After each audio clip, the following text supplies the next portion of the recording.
So students we are doing subring. Subring के बाद मैंने आपको जीरो डिवाइजर्स की डेफिनेशन भी लिखा दी थी और यूनिट्स की डेफिनेशन भी लगा दी थी। तो मैंने कहा था कि इंटीग्रल डोमेन शुरू करते हैं, पर सबरिंग के कुछ एक प्रॉपर्टीज हम फटाफट से डिस्कस कर लेते हैं। सबरिंग हमने बताया था कि if R is a ring and non empty subset S is a subring if S is itself a ring. और एस को रिंग बनाने के लिए हमने एक टेस्ट कर लिया था। If A B belongs to S, then if a minus B belongs to S, comma A B belongs to S. अगर ऐसा हो जाए तो हम इस एस को क्या कह देते हैं, ये प्रॉपर्टीज होल्ड हो जाए तो हम इस एस को कहते हैं इट इज ए सब रिंग ऑफ आर। तो अगर कोई सब रिंग्स है हमारे पास, एक आर एक रिंग है, if R is a ring and S1 comma S2 are subrings of R, then S1 intersection S2 is also a subring of R। ठीक है, ये रिजल्ट है हमारे पास कि अगर R कोई रिंग है, S1 S2 दो सब रिंग्स हैं, तो S1 इंटरसेक्शन S2 भी क्या हो जाएगा, सब रिंग। तो इसमें ज़्यादा कुछ नहीं करना। S1 is a ring, S2 is a ring, so 0 S1 में भी होगा एंड 0 S2 में भी होगा, because S1 and S2 are ring itself. तो रिंग में एडिटिव आइडेंटिटी तो होगा ही होगा। Therefore 0 belongs to S1 intersection S2, so S1 intersection S2 is non empty. अगर ये नॉन एम्प्टी है और इस प्रॉपर्टी को सेटिस्फाई कर दे ये जो लिखी है, तो ये क्या बन जाएगा, सब रिंग। तो हम लेके चलते हैं A, B belongs to S1 intersection S2, therefore A B S1 में ही भी होंगे एंड ए कॉमा बी दोनों S2 में भी होंगे। Now S1 is a ring, S1 is a subring, तो ये क्या सेटिस्फाई करेगी, रिंग है तो ये मिलेगा इसमें। देयरफॉर ए माइनस बी भी किस में आ जाएगा, S1 में, है ना। और इसमें से ए माइनस बी कहाँ से आ जाएगा S2 में, because S2 is a ring. तो ए माइनस बी S1 में भी है, ए माइनस बी S2 में भी है, therefore A minus B belongs to S1 intersection S2। मैंने जल्दी से कर दिया, आपने इसको लिख लेना कि ए बी इसके एलिमेंट है, तो ए बी S1 में भी होंगे, S2 में भी होंगे, तो दिस वन। अब ए बी S1 में भी S1 में है और S is a subring, तो ए बी इनका प्रोडक्ट भी किस में होगा, S1। Also from here A B किस में हो जाएंगे, S2 में, सेम लॉजिक। तो ए बी किस में चलेंगे, S1 इंटरसेक्शन S2। ये if and only if result है, ठीक है। S is a subring if and only if A B belongs to S implies that this one. तो अगर ये मिल गए हमें, देखो ए और बी हम कहाँ लेके चले थे, S1 इंटरसेक्शन S2 में। ए माइनस बी किस में मिल गया, S1 intersection S2। A B किस में मिल गया, S1 इंटरसेक्शन S2। तो this two properties, this first and second implies that S1 intersection S2 is a subring, is a subring. और किस रिंग का सब रिंग होगा, जो बड़े वाली रिंग है, इज ए सब रिंग ऑफ आर। ठीक है, इसका सब रिंग बन गया। तो ये तो था कि इंटरसेक्शन ऑफ टू सब रिंग इज ए सब रिंग। अगर इसमें से 2 से बढ़ा देते हैं, 3 4 5 कर देते हैं, तो भी क्या बन जाएगा, सब रिंग बन जाएगा। तो उसको भी इसी तरह से आप इसको प्रूव कर सकते हो, ठीक है। तो इट मीन्स कि अगर मैं इंटरसेक्शन लूं ऑफ सब rings S I, I is equal to 1 to n, this is finite intersection, तो वो भी सब रिंग बन जाएगा। और मैं इंटरसेक्शन को आर्बिट्रेरी ले लूं, alpha belongs to some index set A S alpha, तो वो भी क्या बन जाएगा, सब रिंग बन जाएगा। ये भी सब रिंग बन जाएगा, ये भी सब रिंग बन जाएगा। तो ये आप इसको कर सकते हो। एक एलिमेंट लेना, इसमें 2 एलिमेंट लेने, इसमें आसान होता है कि A B belongs to this one, means A B belongs to S I for each I from 1 से लेके, जो आई कहाँ से जा रहा है 1 से लेके n तक। फिर बिल्कुल सेम ही कर दें, उसके बाद बिल्कुल सेम टू सेम चलेगा। बस यहाँ इसको जैसे हमने S1 S2 ले रहे थे, तो इसको SI लेके चलो। तो इसमें माइनस इसमें आ, क्योंकि SI रिंग है, सब रिंग है, तो A माइनस बी भी इसमें आ जाएगा और A B भी इसमें आ जाएगा, S1 में आ जाएगा। तो S1 is a ring, then S2 are subrings of R, then दूसरा रिजल्ट आ गया ये, then S1 union S2 may not be a subring, may not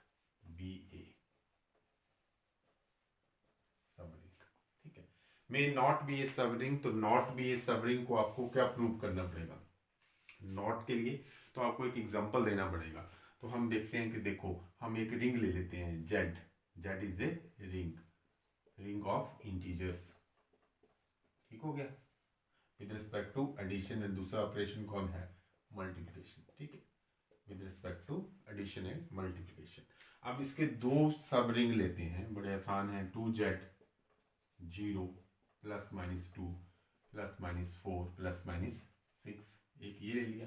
दूसरा ले लेते हैं 3z multiples of 3 0 plus minus 3z plus minus 3 से फिर मल्टीप्लाई हो जाएगा 6z मल्टीपल्स ऑफ 3, और ये मल्टीपल्स ऑफ 2, आप मल्टीपल्स ऑफ 6 भी ले सकते हैं, 5 भी ले सकते हैं। तो इस तरह से दीज आर दी टू सब रिंग्स।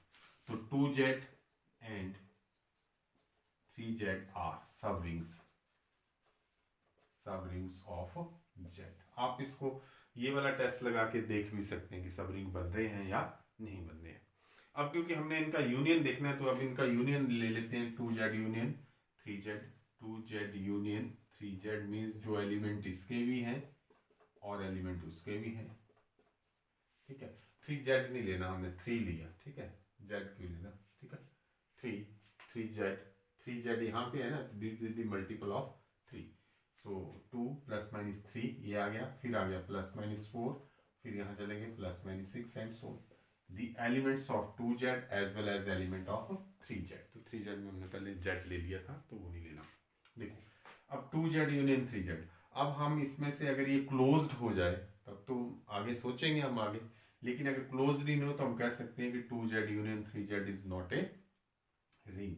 तो क्लोज के लिए मैं दो एलिमेंट ले लेता हूँ, 2 and 3 both belongs to 2z union 3z, but अगर मैं इनका सम करता हूँ, क्लोज्ड अंडर एडिशन ही देख रहे हैं, तो सम किया तो which is equal to 5, but this इसमें कोई भी 5 कभी भी नहीं आएगा, तो 5 does not belongs to 2z union 3z। This implies that 2z union 3z is not a यही एग्जांपल हम कहाँ भी कर लेते हैं, ग्रुप्स में कर लेते हैं, इसलिए मैंने जल्दी जल्दी बता दिया कि अगर हमने ग्रुप ले लिया तब हम सिर्फ एक ही ऑपरेशन इसमें डिफाइन करते हैं, ठीक है, तब मल्टीप्लिकेशन की बात नहीं करते हैं। तो this is a group and these are two subgroups, और इसका union is not a subgroup, union of two subgroups need not to be a subgroup. तो भी यही एग्जांपल चल जाता है, और सब रिंग्स में भी देखो सेम एग्जांपल आ गया। तो this is intersection and union. सब रिंग्स के बारे में फटाफट से थोड़ा सा और बता देते हैं, ठीक है। If R is a ring, S1, S2 are subrings of R, then S1 plus S2, this is the sum of two rings, may not be a subring. अब देखो इसमें S1 मैं ले लेता हूँ, रिंग मैंने ले लिया, रिंग जो है बड़े वाला मैट्रिक्स, रिंग इसमें ले लिया ABCD मैट्रिक्स, ठीक है, फिर ABCD मैंने इंटीजर ही रखा, ठीक है, 2x2 मैट्रिसेस ओवर इंटीजर्स, इसमें यहाँ पे इंटीजर रखे, कुछ भी रख लो, अभी इंटीजर्स रख ली, ठीक है, रियल्स भी रख सकते हैं आप। तो S1 is equal to this one, और मैंने इसको S1 मैंने एक मैट्रिक्स इस तरह से लिया कि इसमें A B C आ जाए, A और B आए, और ये दोनों फिक्स, ये दोनों क्या होने चाहिए 0 0, और A B भी किसके एलिमेंट है, Z के एलिमेंट।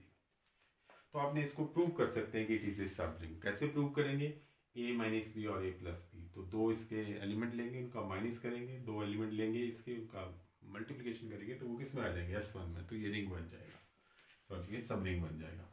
S2 मैं ले लेता हूँ, ये थोड़ा इस तरह से लेने पड़ते हैं, तो this is 0 0 and this is AC लिए मैंने, यहाँ पे B है, AB 0 0 AB and this is C, और बाकी सारे एलिमेंट कहाँ पे चले गए, 0 पे। इस तरह से हमने दो रिंग, ये भी सब रिंग बन जाएगा S2, और ये भी सब रिंग बन जाएगा S1 of a ring R। This is a ring with respect to matrix addition, first operation है इसमें मैट्रिक्स एडिशन, और सेकंड ऑपरेशन है मैट्रिक्स मल्टीप्लिकेशन। अब S1 plus S2 means matrices का सम, तो मैट्रिसेस का सम करके हमारे पास इनका कैसा आ जाएगा A, और ये क्या बन जाएगा C, और ये B, और ये 0, ऐसा मैट्रिक्स आएगा वेयर ए बी सी किसके हैं, इंटीजर्स आ रहे हैं। अब हमने ये शो करना है कि ये सब रिंग नहीं है। तो अगर सब रिंग नहीं है तो हम शो कर दें कि it is not closed under addition या फिर it is not closed under multiplication, क्योंकि रिंग होने के लिए इसको क्लोज्ड अंडर एडिशन भी होना पड़ेगा, क्लोज्ड अंडर मल्टीप्लिकेशन भी। लेकिन एडिशन में तो ये क्लोज्ड, क्योंकि हमने ऐसे लेने ना ये हमेशा फिक्स रखना है 0। तो अब मल्टीप्लिकेशन में देखते हैं। तो मल्टीप्लिकेशन में इस तरह के दो एलिमेंट ले लेते हैं जो कंट्राडिक्शन दे हमें। इस तरह के दो एलिमेंट ले लिए, 1 2 3 ले लिया मैंने 0, और दूसरा ले लिया 1 1 1 0। ठीक हो गया, ये दो मैट्रिक्स ले। ये दोनों किसके एलिमेंट है, S1 प्लस S2 के।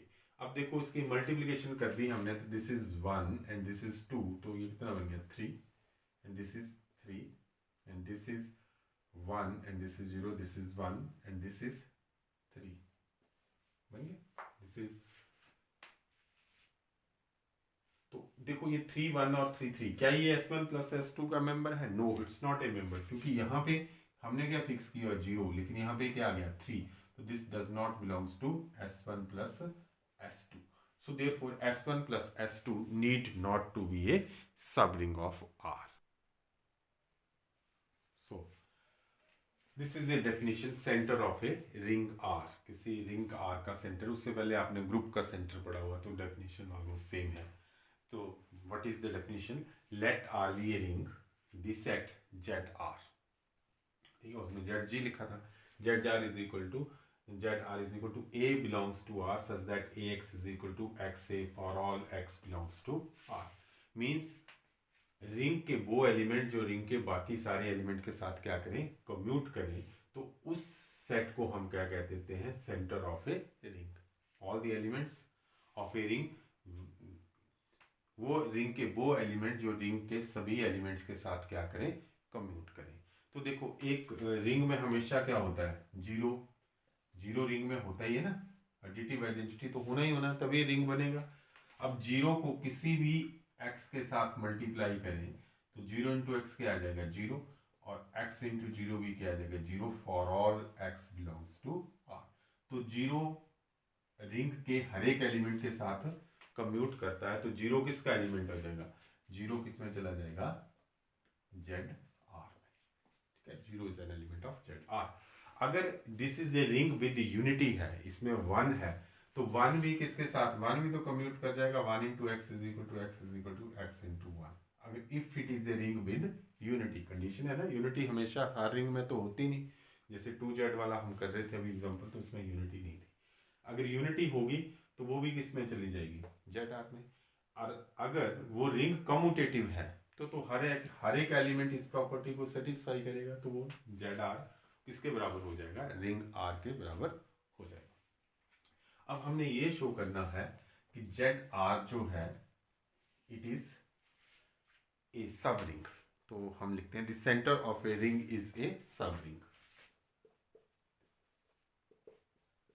The centre of a ring is a subring. सब रिंग ऑब्वियसली ये जो रिंग है उसी का ही ये सब रिंग है। तो let R be a ring, proof में हम लिख लेते हैं let R be a ring and ZR be, क्या कहते हैं इसको, center of ring R। therefore ZR is equal to center of a ring R। ZR की डेफिनेशन लिखी हुई है, बस यही लिख दिया हमने। ठीक है, R is a ring and this set this is a center, तो यही लिख दी हमने। ZR is equal to this is, यहां से शुरू किया, ZR is equal to this one. No obviously जैसे हमने पहले किया था, 0 किसका belong, 0 belongs to ZR, therefore ZR is non empty. पहले तो ये नॉन एम्प्टी होगी। अब हमने इसको क्योंकि सब रिंग बनाना है, तो सब रिंग टेस्ट है हमारे पास, इसके 2 एलिमेंट लेंगे और उनका जो माइनस है A माइनस B, वो भी किस में आना चाहिए, ZR। फिर वही 2 एलिमेंट लेंगे, उनका जो प्रोडक्ट है मीन्स सेकेंड वाले ऑपरेशन के साथ क्लोजर मिलना चाहिए, A B भी किस में आना चाहिए, ZR में। तो let us consider 2 elements A, B belongs to ZR। देखो अगर ए और ए जेड आर में है तो ये मुझे प्रॉपर्टी मिलेगी a x is equal to x a, b Z R में है तो मुझे प्रॉपर्टी मिलेगी b x is equal to x b. तो ये लिखने की जरूरत है नहीं। तो अब मैं लिखूंगा ए माइनस बी, क्योंकि प्रॉपर्टी का तो हमने इसी का यूज करना है, तो एक्स के साथ मल्टीप्लाई कर लेंगे तो हम मिलेंगे एक्स बिलोंग्स टू आर। ठीक है, let A B this one. ये सारे आर्बिट्रेरी एलिमेंट है, कोई भी एलिमेंट कुछ भी हो सकता है, तो एक्स हमने ले लिया। And this is equal to by distributive law, कौन सा डिस्ट्रीब्यूटिव लग रहा है, ये राइट में है एक्स, तो राइट डिस्ट्रीब्यूटिव ए एक्स माइनस बी एक्स। अब ए एक्स को मैं लिख सकता हूं क्योंकि ए किस में है, जेड आर में, तो ए एक्स क्या मिल जाएगा एक्स ए, और बी एक्स क्या मिल जाएगा एक्स बी। ठीक है, इसको उल्टा कर सकते हैं। क्यों उल्टा कर सकते हैं, क्योंकि ये प्रॉपर्टी है, ये जेड आर के एलिमेंट है, ये जेड आर के एलिमेंट है। And this is equal to again by distributive law this is equal to x a. तो मेरे पास क्या आ गया, a minus B x is equal to x A minus B.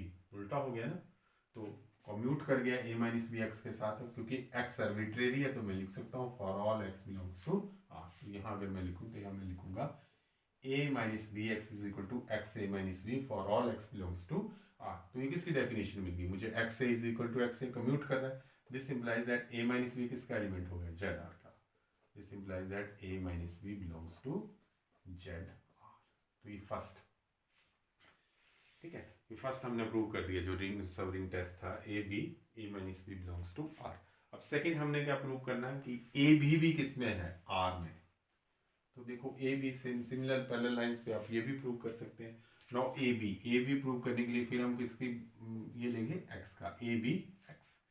Associativity मिलती है, I can write it as A B X. फिर associativity मिलती है, I can write it is equal to, नहीं एसोसिएटिविटी मिली तो बी एक्स को मैं लिख सकता हूं एक्स बी, बिकॉज बी किसका एलिमेंट है, जेड आर का। तो जेड आर का एलिमेंट है तो B x is equal to x B. ठीक है, एक ही जगह क्या है बी। अब फिर एसोसिएटिविटी आ गई, ये बदल दी है मैंने, एसोसिएटिविटी आई तो मैं इसको लिखूंगा ए एक्स बी। ए एक्स बी किसका एलिमेंट है, ए किसका एलिमेंट है, सेंटर का, तो हम इसको लिख सकते हैं एक्स ए बी। और फिर एसोसिएटिविटी लगा देंगे तो एक्स इंटू ए बी। तो हमने क्या प्रूव कर दिया, a b into x is equal to x into a B. X arbitrary है for all x belongs to R. तो दिस क्या इंप्लाई करेगा, ए बी किस में चलेगा, जेड आर में। This implies that a B belongs to Z R, centre में, this is two. तो हम ए बी जेड आर में लेके चले थे और हमने क्या प्रूव कर दिया, a minus B belongs to Z R and a B belongs to Z R. तो first and second implies that Z R is a subring. ठीक है, ये हमारे पास सब रिंग बन गया, आर का सब रिंग बन गया, क्योंकि इसकी सबसेट किसकी है, आर की सबसेट है। जेड आर में एलिमेंट कहां से ले रहे हैं हम, आर से, तो Z R is a subset of R. तो जिसका सबसेट होता है उसी का क्या बन जाता है, रिंग बन जाता है, ऑफ रिंग, उसी का सब रिंग बन जाता है। तो इसी था, आपने सिर्फ सेंटर ऑफ ए रिंग की डेफिनेशन आपको पता होनी चाहिए, और यही डेफिनेशन अब ग्रुप्स में चले जाएंगे तो centre of a group Z G लिखते हैं। ठीक है, A belongs to G such that AX is equal to XA for all X belongs to G। तो यहाँ पे ये जो XA और AXA है, ये कौन से इसमें है, ये सेकेंड ऑपरेशन के ऊपर है। ठीक है, क्योंकि फर्स्ट ऑपरेशन तो ऑलरेडी कम्यूटेटिव है, फर्स्ट ऑपरेशन तो ऑलरेडी कम्यूटेटिव है। सेकेंड ऑपरेशन में अगर ऐसा ऐसा हो जाए तो हम इसको कहते हैं सेंटर, इस पे जो एलिमेंट आते हैं उनको कहते हैं सेंटर, और सेंटर ऑफ ए रिंग क्या बना देता है, इट इज ए सब ring. So well, zero divisors हमने पहले भी लिखे थे। Zero divisor, an element A which is non-zero element A of a ring R is zero divisor if there exists a non-zero element B of R such that A B is equal to 0। दोनों zero, A को भी zero divisor करेंगे और B को भी zero divisor करेंगे। ये इसी तरह से डेफिनेशन है कि अगर ये A भी नॉन जीरो, B भी नॉन जीरो, लेकिन their product is equal to zero, then you can say that this is a zero divisors. And this कौन सा है, second operation, A dot B means second operation लग रहा है इसमें। Now definition of integral domain, a commutative ring, ring कैसी होनी चाहिए, commutative ring without zero divisor, जिसमें जीरो डिवाइजर ना हो, commutative ring without zero divisor is called integral domain.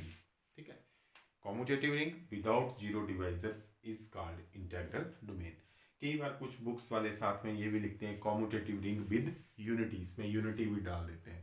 तो जब अभी हम तो यही डेफिनेशन लेके चल रहे हैं कि ए commutative ring without zero divisor is called integral domain. दूसरी डेफिनेशन ये है, ए commutative ring with unity without zero divisor is called integral domain. तो अभी तो हम यही डेफिनेशन लेके चलेंगे, दैट इज इफ जो हम करते हैं a B is equal to zero, this implies, ठीक है, आइदर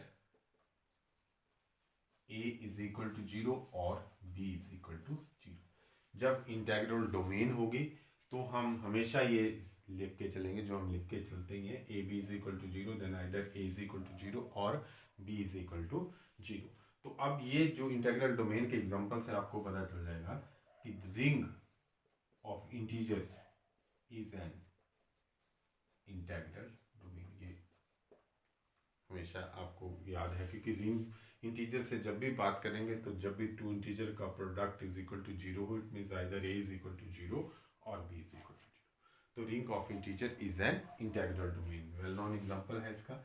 सेकंड एग्जांपल, अगर कोई भी जेड एन है ना, जेड एन लिखते हैं ना हम ring with respect to addition modulo N and multiplication modulo N, वो जेड एन अगर हमारे पास प्राइम है, एन अगर प्राइम है, this is with respect to addition modulo 5 and multiplication modulo 5 is an integral domain। ठीक है, क्योंकि जब 5 प्राइम होगा तो इंटेग्रल डोमेन है। और तीसरा एग्जांपल लिख सकते हैं Z6 is not an integral domain, not an integral domain। Why it's not an integral domain? 3 and 2 both belongs to Z6, 3 भी नॉन जीरो है और 2 भी नॉन जीरो है, लेकिन इनका प्रोडक्ट 3 इंटू 2 वो 6 आएगा, और 6 यहाँ पे इंटीजर मॉडलो 6 में 6 किसके बराबर होता है, जीरो के। ठीक है, तो 3 नॉन जीरो, 2 नॉन जीरो, लेकिन इनका एडिशन मॉडलो 6, मल्टीप्लिकेशन मॉडलो 6 जब हम लगाएंगे सेकेंड ऑपरेशन डॉट, तो 6 आएगा, और 6 इसमें क्या होता है, जीरो। आपने ये देख लेना, अब ये होमवर्क है कि इसमें कोई इस तरह का एलिमेंट तो नहीं आता Z5 में। अगर ऐसे आ जाए 2 नॉन जीरो वाली, तो वो इंटेग्रल डोमेन नहीं होगी, फिर वो क्या हो जाएगी, नॉट एन इंटेग्रल डोमेन। तो this is the example of not an integral domain, this is an example of integral domain. Main जो वेल नोन एग्जांपल इसका है, integer with respect to addition and multiplication, usual multiplication is an integral domain. ठीक है,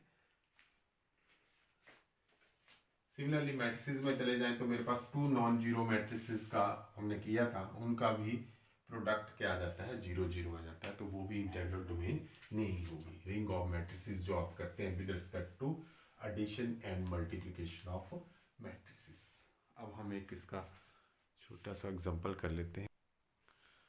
हमारे पास एक theorem है, ए commutative ring R is an integral domain, commutative ring R is an integral domain if for all a b c belongs to R, a not equal to 0, ab is equal to ac implies b is equal to c। what is this, a को हमने cancel कर दिया और b और c लिख लिया equal to c, it means cancellation law holds.